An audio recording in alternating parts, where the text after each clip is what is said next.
Bienvenidos de nuevo a nuestro canal, donde compartimos actualizaciones e historias no contadas sobre la realeza y su familia. Hoy les traemos noticias significativas. Lo que debía ser una celebración de la devoción y el deber se ha transformado en un campo de batalla real, ya que el cumpleaños de la princesa Ana se ha convertido en el escenario de una audaz jugada de poder que ha hecho temblar los cimientos de la monarquía. En la víspera de su 75º cumpleaños, los terrenos de Gatcombe Park, el santuario privado de la princesa Ana, resplandecían con una elegancia formal, un reflejo de la mujer a la que honraban. Cada detalle, desde los arreglos florales hasta la disposición de los asientos, había sido meticulosamente supervisado por la propia princesa, una mujer forjada en una vida de disciplina y servicio público. Según una fuente interna del palacio, la lista de invitados era una fortaleza impenetrable, un testamento del círculo de confianza de Ana. Solo aquellos unidos por lazos de sangre o por un historial inquebrantable de servicio a la corona habían recibido la prestigiosa invitación, grabada con su escudo personal. Era más que una fiesta, era una declaración de quien pertenecía al verdadero núcleo de la monarquía, un bastión de la tradición Windsor. Todo parecía dispuesto para una celebración impecable, un homenaje a una vida dedicada al deber. Sin embargo, detrás de la fachada dorada, una tormenta se estaba gestando. Un estruendo silencioso, una onda de choque enviada desde el corazón de Londres, amenazaba con hacer añicos la calma de la noche. Una misteriosa nota llegó desde Clarence House, la residencia oficial de la reina Camila.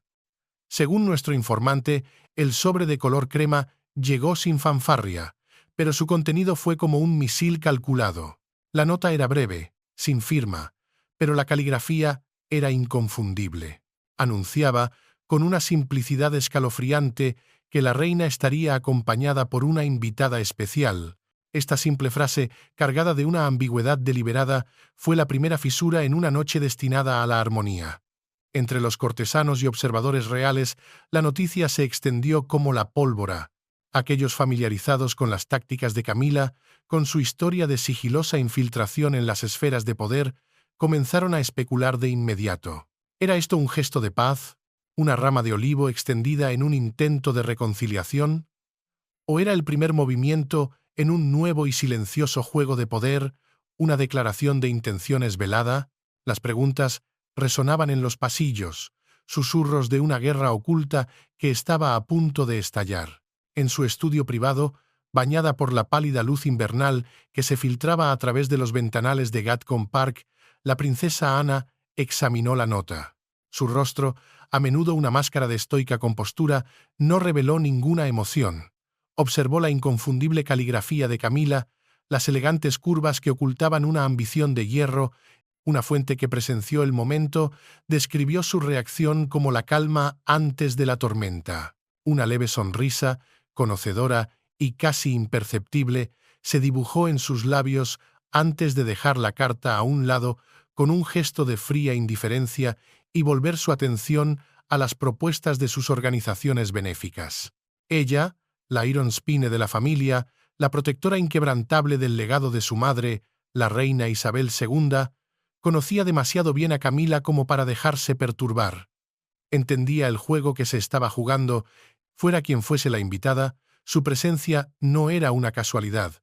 Era una jugada calculada, un movimiento en el tablero de ajedrez real, diseñado para atraer la atención, ejercer una sutil presión y desafiar la autoridad de Ana en su propio territorio. La noche, que debía ser un tributo a la estabilidad y la tradición, se estaba transformando inexorablemente en el escenario de un enfrentamiento velado. El brillo de los candelabros no solo revelaría sonrisas ensayadas, sino también el destello de dagas ocultas bajo el satén y el terciopelo. Mientras Gatcombe Park se preparaba para una celebración de la herencia y la tradición, Clarence House se había transformado en un campo de entrenamiento estratégico, un centro neurálgico donde se orquestaba una invasión silenciosa.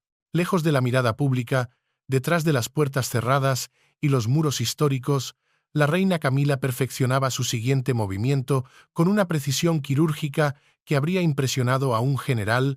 Fuentes cercanas a su círculo íntimo, hablando bajo condición de anonimato, revelan una verdad que el palacio ha intentado ocultar durante años. Camila siempre ha albergado una ambición latente, un deseo inquebrantable de asegurar un lugar para su propia línea de sangre dentro de la monarquía. Su objetivo final, introducir a su hija, Laura, fruto de su primer matrimonio con Andrew Parker Bowles, en la esfera real. Creía que había llegado el momento de que Laura, quien siempre había preferido la relativa paz de la privacidad, emergiera de las sombras y reclamara su lugar. El cumpleaños de Ana no era una simple fiesta. Era una plataforma, un escenario cuidadosamente seleccionado para una declaración de intenciones que resonaría en todo el mundo. La transformación de Laura comenzó semanas antes del evento, un proceso meticuloso que nuestro informante describe como la creación de una princesa alternativa.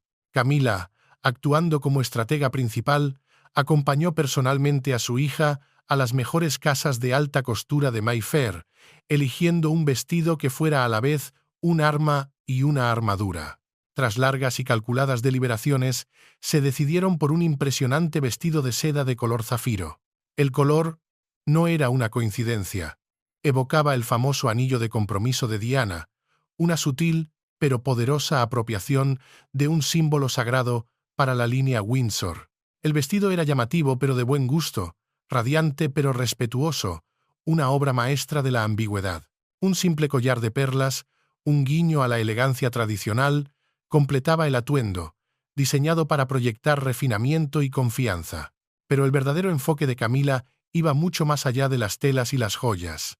Cada noche, en el salón profusamente iluminado de Clarence House, madre e hija ensayaban. No eran lecciones de etiqueta, eran sesiones de estrategia. Camila instruía a Laura en el sutil arte de la política real. Cómo entrar en una habitación y dominarla sin decir una palabra. Cómo saludar a un miembro de la realeza sin ceder un ápice de autoridad.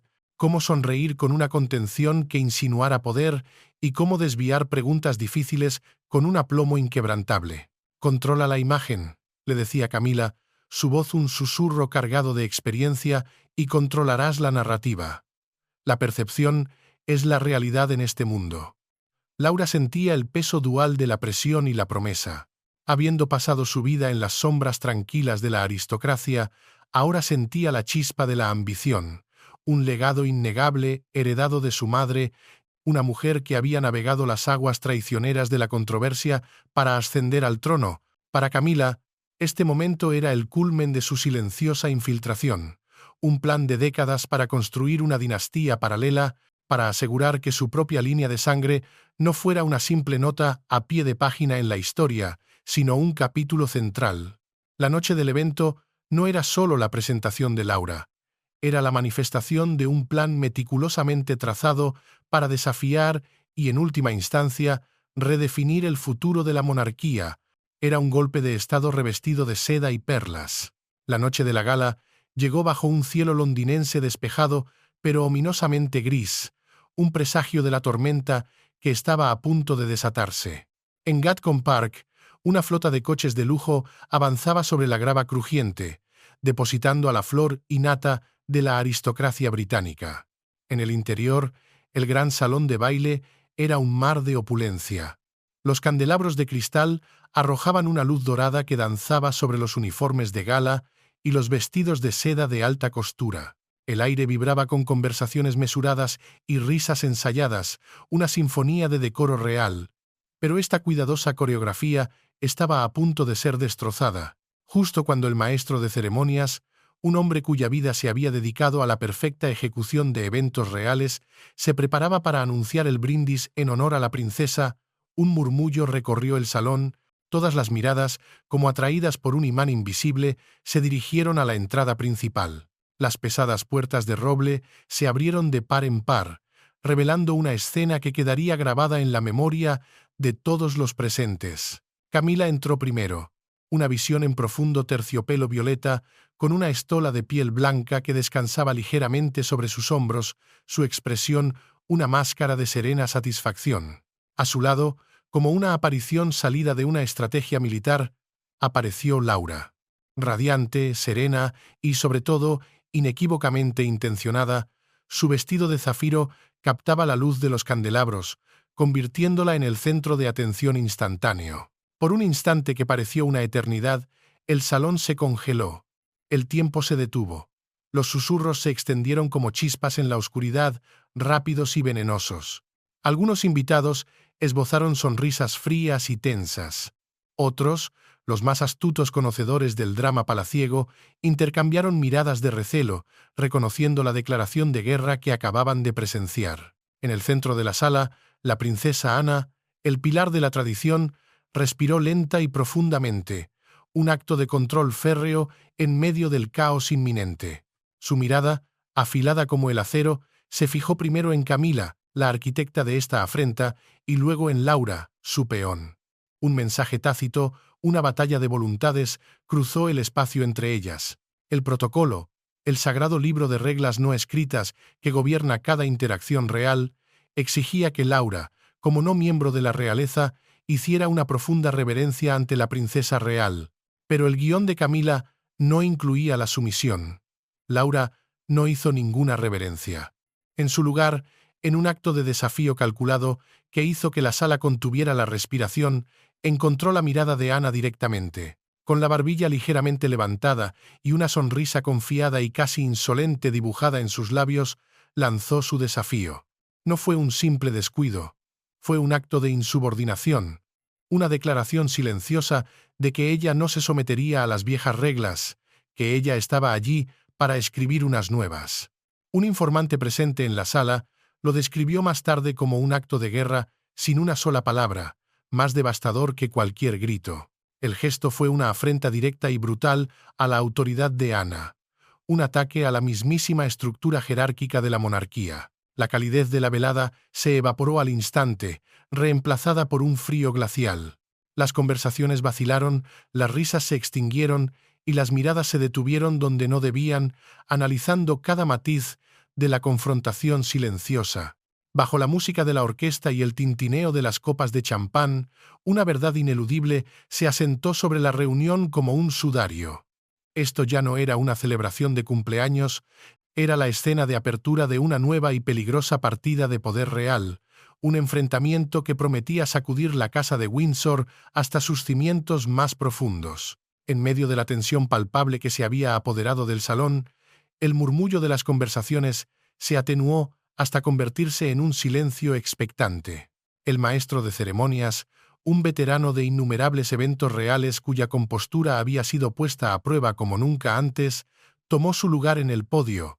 Su voz, una mezcla cuidadosamente calibrada de calidez y decoro, resonó en la quietud. Damas y caballeros, al conmemorar el notable 75º cumpleaños de Su Alteza Real, la princesa Ana, honremos a la mujer cuya vida ha sido una devoción inquebrantable al servicio, a su país y a la corona. Un aplauso rítmico, casi obligado, llenó la sala, un eco hueco contra el cristal y el mármol. Ignorando la provocación anterior, Ana avanzó con una compostura que infundía un respeto casi temeroso. Su porte era el de una monarca en todo menos en el título, una encarnación viviente de la vieja guardia. Su discurso fue sucinto pero devastadoramente poderoso. Cada frase resonaba con una convicción forjada en décadas de deber. No habló de celebración, sino de supervivencia. Habló del deber no como una opción, sino como la espina dorsal de la institución, un legado sagrado heredado directamente de su madre, la reina Isabel II, cuya sombra aún se cernía sobre la monarquía. Con una claridad glacial, sus ojos recorrieron a los invitados antes de fijarse en un punto indeterminado cerca de Camila y Laura. «La sangre», declaró. Su voz clara y firme, desprovista de emoción pero cargada de significado, no es un privilegio. Es una carga que se lleva con sacrificio, con contención y con un entendimiento de que el individuo es secundario a la institución. Cada palabra era un dardo envenenado, un recordatorio directo de los valores que, según ella, estaban siendo profanados por la ambición personal. Es ese pilar de sacrificio, continuó, el que ha permitido a esta monarquía sobrevivir a siglos de desafíos, a guerras y a crisis que habrían destruido a instituciones menores. El clímax de su mensaje no fue una anécdota personal, sino una demostración de poder tangible, una jugada maestra de estrategia política. Esta primavera, anunció, su voz resonando con una autoridad final, dirigiré personalmente una iniciativa benéfica de gran envergadura. Una iniciativa que unirá a todos los miembros activos y trabajadores de la familia real para reafirmar nuestra devoción compartida e innegociable al servicio público. La frase miembros activos y trabajadores flotó en el aire, una exclusión tan clara como si hubiera trazado una línea en el suelo. Era una afirmación de su liderazgo y una advertencia inequívoca a aquellos que buscaban el poder y el estatus sin el sacrificio que éste conllevaba. Era un decreto silencioso, concluyó con una frase que selló el destino de la noche. Mientras nos aferremos a ese respeto por el servicio y la tradición, esta monarquía perdurará. No puede ser reinventada por capricho. Debe ser preservada. El aplauso que siguió fue atronador, casi desesperado, acompañado de fervientes murmullos de aprobación de los cortesanos más antiguos, aquellos que veían en Ana la última defensora de su mundo. Por un instante fugaz, la atmósfera fue de armonía y orgullo compartido, una reafirmación de la vieja fe. Parecía que la tormenta había pasado, que la tradición había resistido el asalto y reafirmado su dominio. Pero fue solo una tregua momentánea, una calma tensa antes de que la verdadera batalla, la que se libraría con palabras como armas, estuviera a punto de comenzar. El eco del aplauso aún resonaba en el aire cargado cuando un sonido discordante rompió la frágil calma, el áspero arañazo de una silla arrastrándose por el suelo de mármol. Fue un sonido tan fuera de lugar en ese entorno de estudiada gracia que instantáneamente atrajo todas las miradas. Todas las cabezas se giraron. Laura se había puesto en pie, junto a Camila, con su vestido de zafiro brillando desafiantemente bajo los candelabros. Su compostura había sufrido una metamorfosis. La gracia ensayada y suave que había practicado durante semanas en Clarence House había desaparecido, reemplazada por un desafío ardiente en su mirada, una llama de ambición que finalmente se había desatado. Su voz, aunque no fuerte, poseía una cualidad cortante que silenció el murmullo del salón al instante. Se dirigió directamente a la princesa Ana, un acto de una audacia sin precedentes. «Princesa», comenzó, su tono firme e inquebrantable, desprovisto de la deferencia requerida, «el futuro de la monarquía no puede y no debe descansar únicamente en las manos de aquellos nacidos en el privilegio». Un jadeo colectivo, un murmullo de incredulidad, recorrió a los invitados como una descarga eléctrica. Cámaras discretas, pertenecientes a fotógrafos de sociedad acreditados, hicieron clic desde las esquinas, capturando el momento que definiría la noche. Laura continuó, su tono ensayado pero ahora ardiendo con una convicción que parecía genuina, una pasión cuidadosamente fabricada. La tradición tiene su lugar, sí, pero cuando el pasado se aferra con demasiada fuerza, estrangula lo que está por venir. Asfixia el futuro. Hizo una pausa dramática, permitiendo que sus palabras calaran antes de lanzar su golpe maestro. Si esta monarquía quiere representar verdaderamente a su pueblo en el siglo XXI, debe abrir sus puertas, debe dar la bienvenida a aquellos que están más allá de las arcaicas líneas de sangre y los títulos heredados. Debe valorar el mérito por encima del nacimiento. A su lado, Camila permanecía inmóvil, su rostro una máscara de neutralidad, pero una fuente cercana notó un casi imperceptible asentimiento de su cabeza, la única y sutil señal de aprobación, la confirmación de que todo estaba saliendo según el plan. Este no era un arrebato espontáneo, era un manifiesto, era una declaración ideológica, un ataque directo al corazón mismo de la institución hereditaria.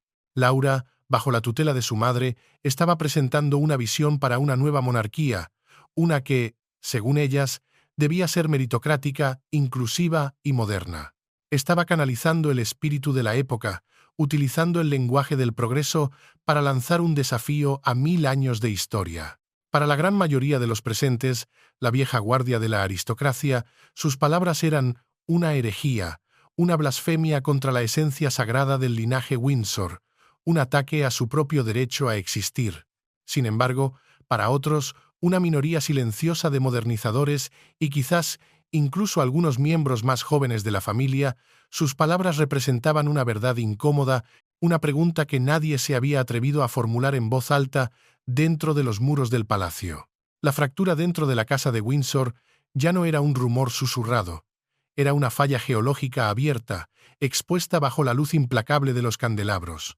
El guante había sido arrojado al suelo con una fuerza que resonó en todo el salón. La batalla por el alma de la monarquía había comenzado. Ana, todavía sentada en la primera fila, un bastión de impasibilidad en un mar de conmoción, observaba a Laura con una calma gélida que era más intimidante que cualquier arrebato de ira. Cuando finalmente habló, su voz no necesitó amplificación. Resonó con una claridad autoritaria a través del salón ahora silencioso, cada sílaba un golpe deliberado y preciso. «Joven dama», comenzó, las palabras goteando con un desdén apenas velado. «El linaje no es un lujo, es una carga que se lleva con deber, con sacrificio y con una contención de por vida que usted claramente no comprende. No puede ser reclamado simplemente por el deseo, como si fuera un premio en una competición». Hizo una pausa calculada, permitiendo que el peso de su reprimenda se asentara en el aire espeso. Lo que usted, en su juventud y ambición, descarta como anticuado es el mismo cimiento de acero que ha permitido a esta institución resistir siglos de pruebas, traiciones y tribulaciones. La sonrisa ensayada de Laura se curvó ligeramente, una máscara de confianza sobre una posible vacilación. Su tono, cuando respondió, era suave como la seda, pero afilado con un desafío silencioso. «Ciertamente, princesa, pero incluso los cimientos más sólidos pueden agrietarse. Incluso los muros más antiguos se deterioran desde dentro, a veces mucho antes de que nadie se atreva a mirar de cerca la podredumbre».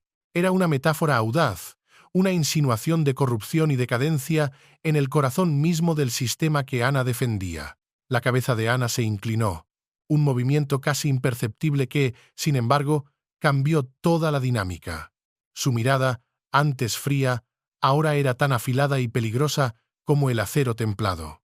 «Tenga cuidado, señorita», dijo con una ecuanimidad mortal. «Ese muro en descomposición del que habla la ha protegido a usted y a su madre de tormentas que nunca han tenido que soportar.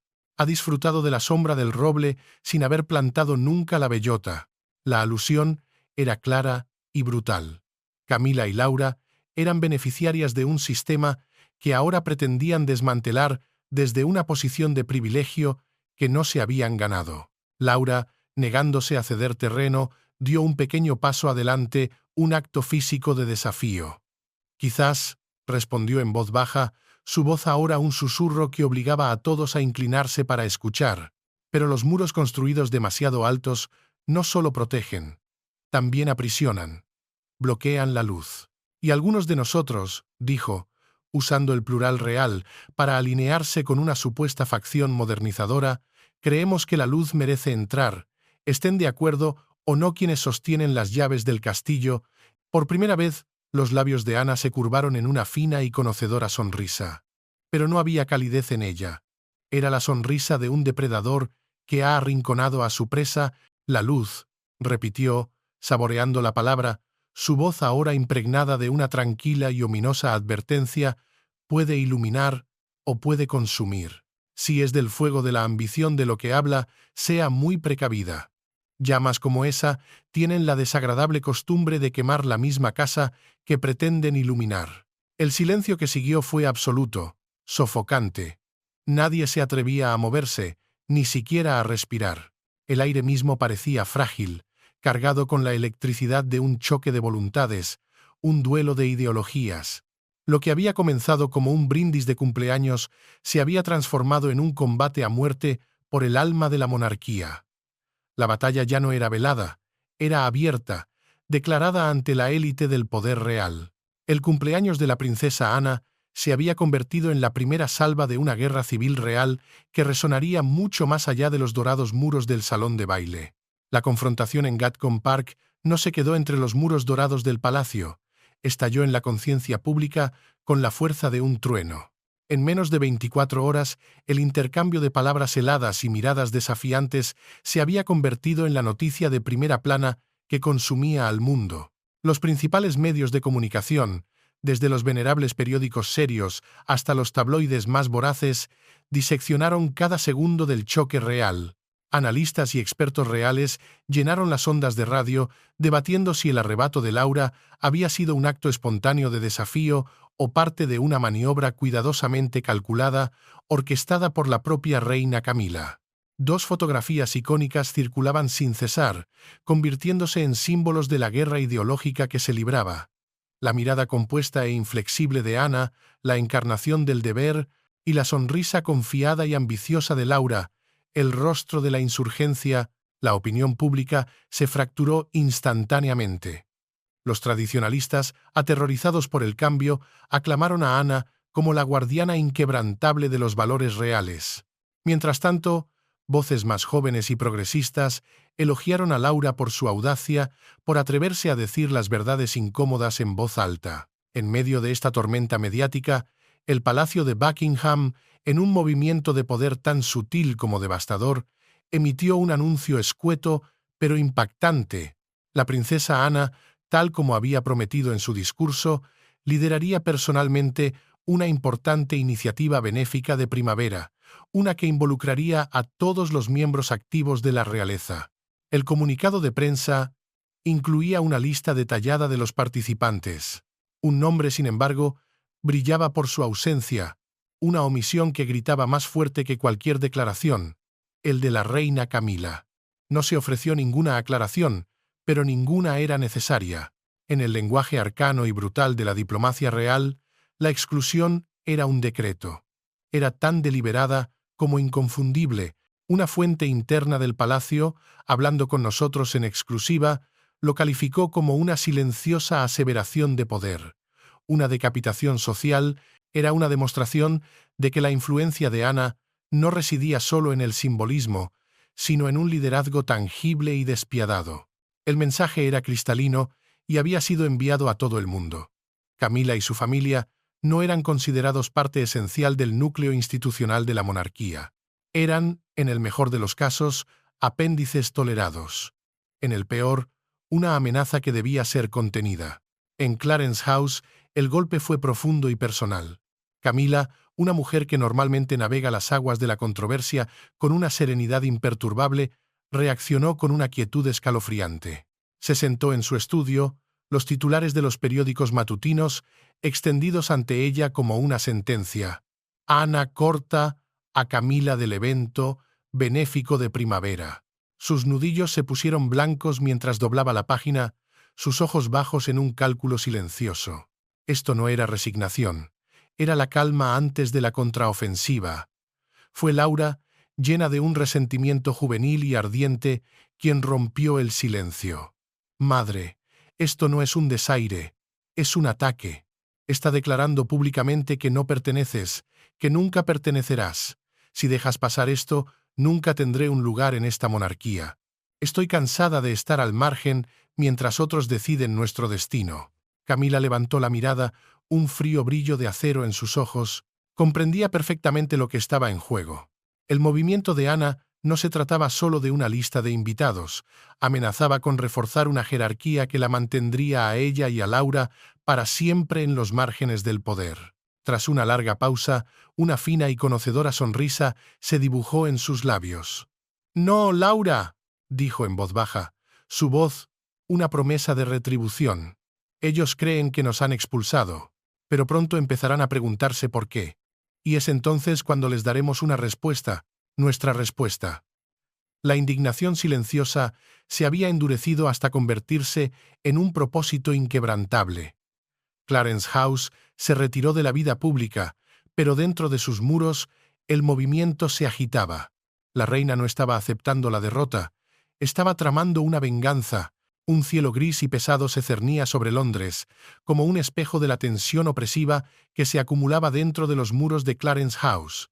Era por la tarde cuando Camila, seguida de cerca por Laura, se dirigió al santuario interior del poder real, el estudio privado del rey Carlos. Fuentes internas describen la escena como una obra de teatro cuidadosamente ensayada. Las dos mujeres entraron en la habitación, sus expresiones una mezcla calculada de compostura y una herida profunda. Camila, una maestra de la manipulación emocional, comenzó la ofensiva.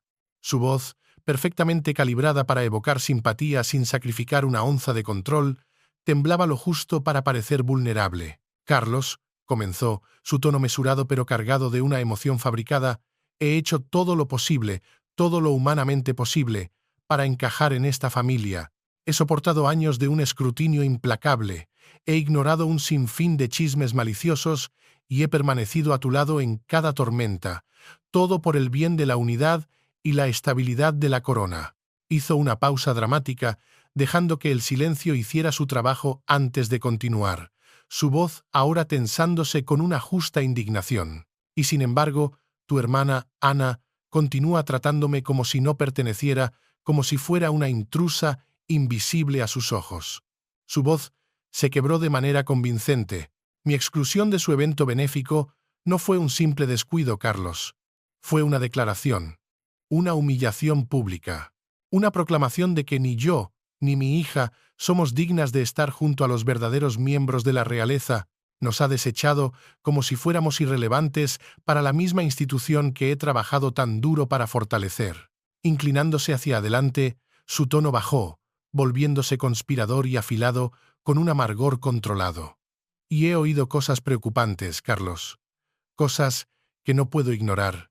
Susurros de múltiples organizaciones benéficas, informes de fondos mal gestionados, proyectos cruciales inexplicablemente retrasados, donantes retirando su apoyo. Si eso es cierto, y ella continúa sin control, aferrándose a su poder, ¿qué crees que le hará eso a la imagen ya frágil de la monarquía? Luego, con una cadencia suave y persuasiva, giró el puñal y presentó a Laura como la salvadora. Mientras tanto, Laura representa el futuro. Es joven, preparada, cercana, el público podría aceptarla, abrazarla. Si se le permitiera liderar ese evento, renovaría la fe en la monarquía, demostraría que somos capaces de cambiar, de evolucionar, no de quedarnos atrapados en una tradición asfixiante. Con esa señal, como en un relevo perfectamente coreografiado, Laura intervino. Su voz era delicada, pero temblaba con una convicción apasionada, sus ojos brillando con lágrimas no derramadas.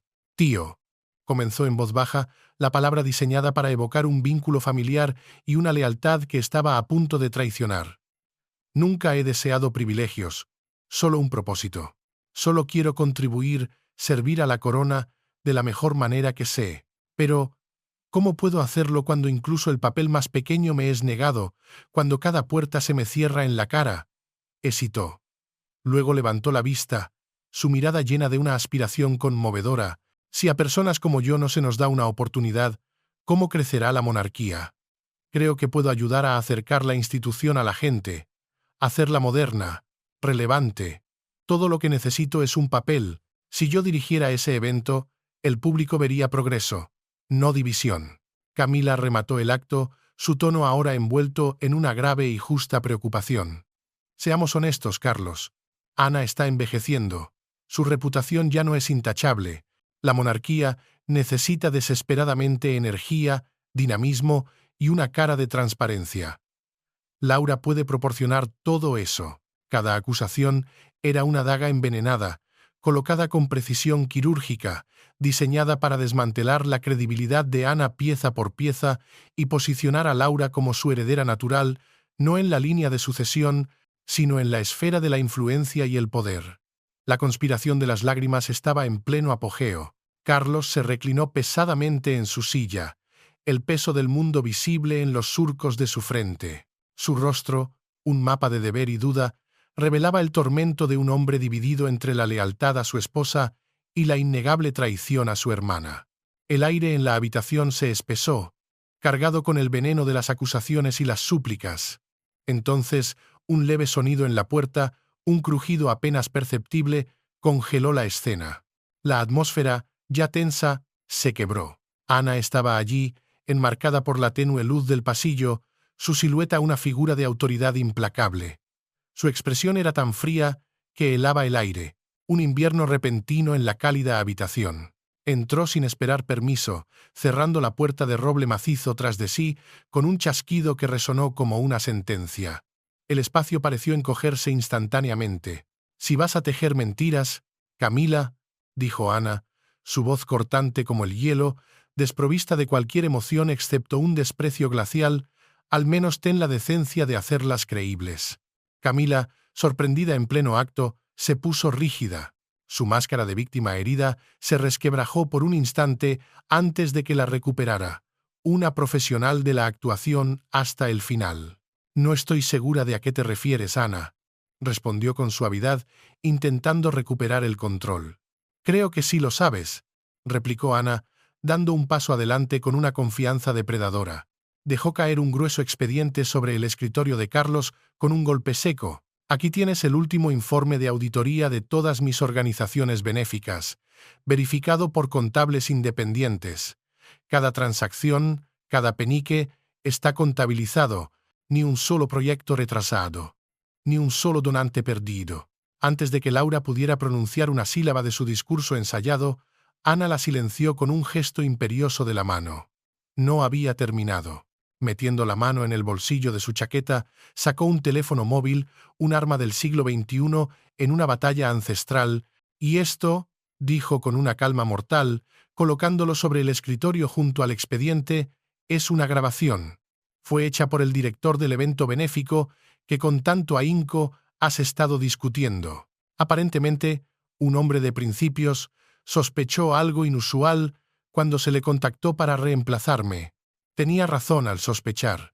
El silencio que siguió fue ensordecedor. Con un dedo tembloroso, Carlos pulsó el botón de reproducción. La propia voz de Camila llenó la habitación, clara, nítida e inconfundible. Las mismas frases, la misma cadencia persuasiva que había usado momentos antes, ahora resonaban como una confesión. La grabación la capturaba abogando apasionadamente por Laura, criticando la competencia de Ana, cuestionando su integridad y sugiriendo sutilmente que el rey interviniera. Era el arma humeante. Para cuando la grabación terminó, el rostro de Carlos se había oscurecido, su decepción una nube de tormenta pesada y visible. La traición ya no era una acusación, era un hecho grabado. Antes de que pudiera articular una palabra, la puerta se abrió de nuevo. El príncipe Guillermo entró, su presencia serena pero resuelta. Encarnaba su papel arquetípico, el protector de la corona y del legado de su madre.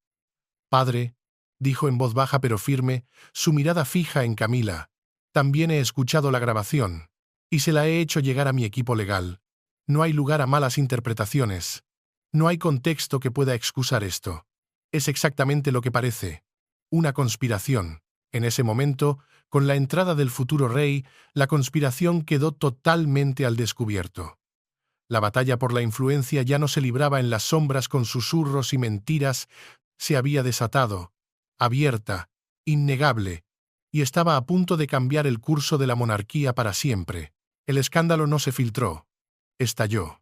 Con una sola llamada telefónica de una fuente anónima al periódico The Times, la conspiración se hizo pública y en cuestión de horas los titulares de todo el mundo ardían con una furia justa. La realeza sacudida.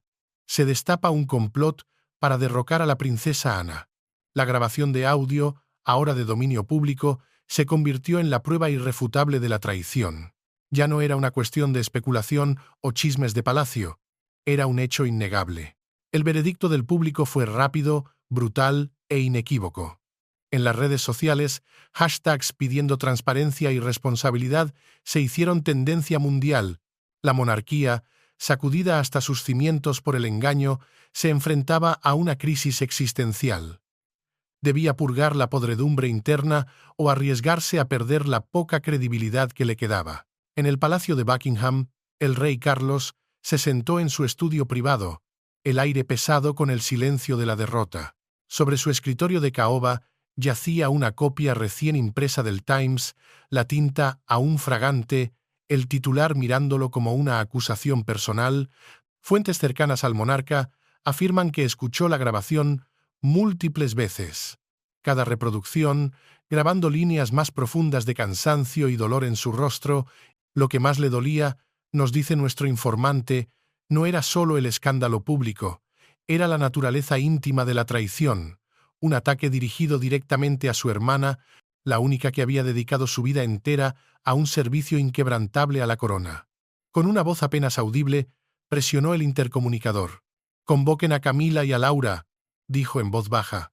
De inmediato, momentos después, el débil ritmo de unos tacones resonó en el corredor de mármol.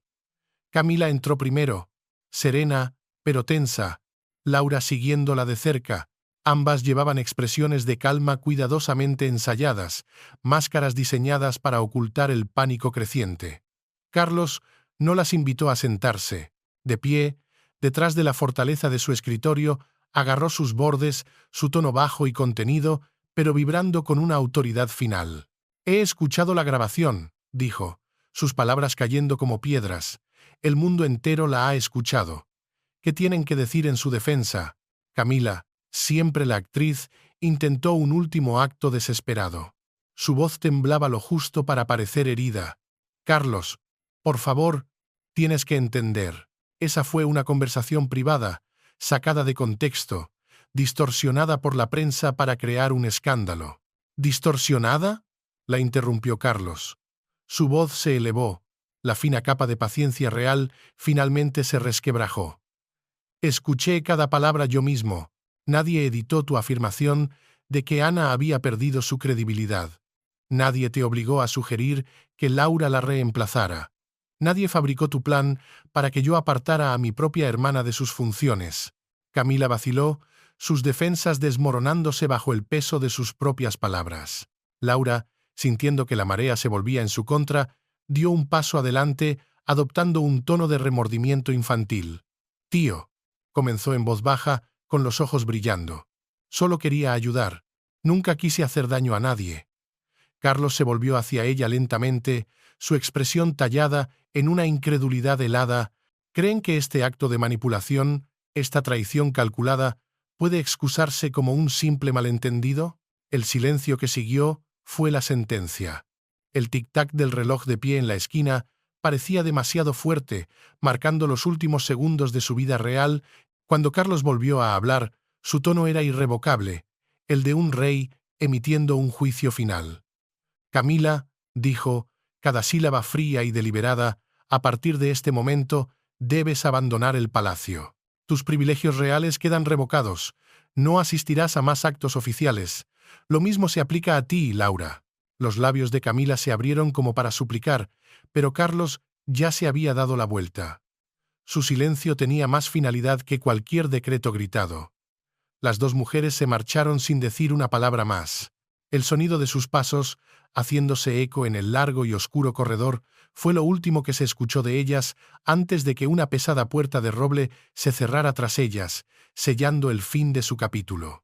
El hijo, Guillermo, había vengado a su madre, Diana, al proteger a su tía, el último bastión del viejo orden. El futuro rey había solidificado su gobierno. Sin embargo, el precio de este triunfo es una corona más fragmentada y susceptible que nunca. Gracias por ver el vídeo. Por favor, háganos saber sus pensamientos y adiós por ahora.